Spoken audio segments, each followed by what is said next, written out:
Okay, hello everyone. For my first resource, I chose Floop. This can be used as a feedback resource for students and teachers. The teacher would set up their classroom and assignments, and over here you can add students. This is the assignments page. They have a tutorial assignment.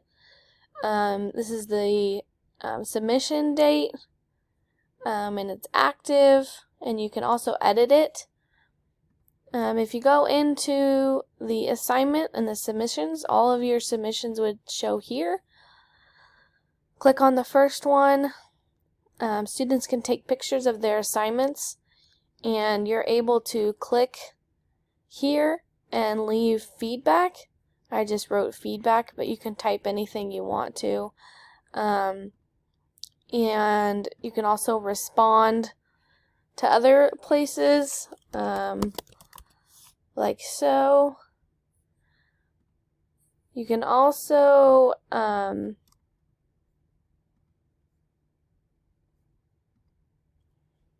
on just a second. Here's your comment bank. So these are the comments that I've left. So I can actually drag and drop this over here.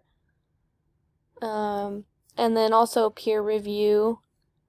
You can give the other students peer or reviews that they can do for their peers. And then also you can update their score. So if I want to change it to a 9 out of 10, I can update that. So that's a little bit about Floop. And that's just to give feedback to your students and allow for peer review feedback. And that's all I have for this one.